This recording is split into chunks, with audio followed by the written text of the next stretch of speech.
Yes guys, welcome back to the channel. Today I'm going to show you how to make this sick chain glow effect in under 4 minutes. Let's go. Alright, cool. Step 1. What I want you to do is duplicate the clip by pressing Ctrl D. Then from there, I'd like you to rotoscope the entire chain out. You see, I'm doing it on a half resolution to make it quicker, but if you want the best possible result, I recommend you do it on full.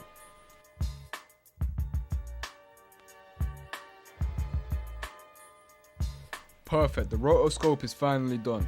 Now make sure you lot spend a lot more time on it than I did, and make sure you're on full resolution.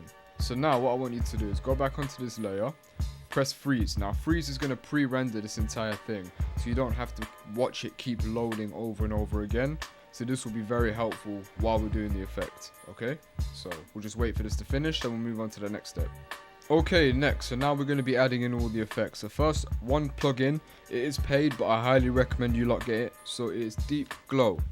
Deep Glow, an extremely useful plugin, man. I use it all the time.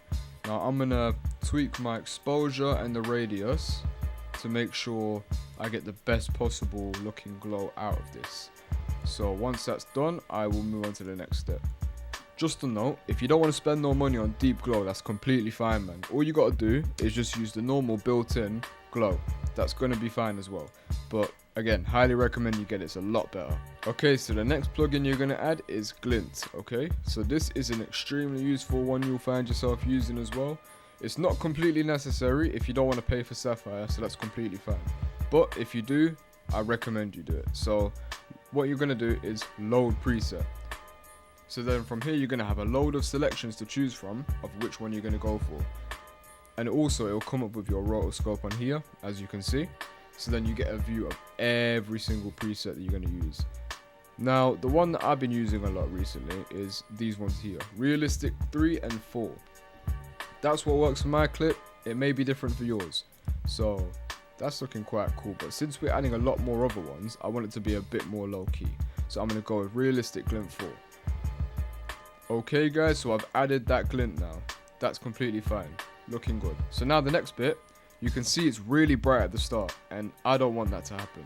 So what I'm going to do next is first wait for it to load, then I'm going to keyframe the brightness, bring it over here to where it's looking quite normal, and it starts around there, or stops around there. So I'm going to lower that brightness down to 0.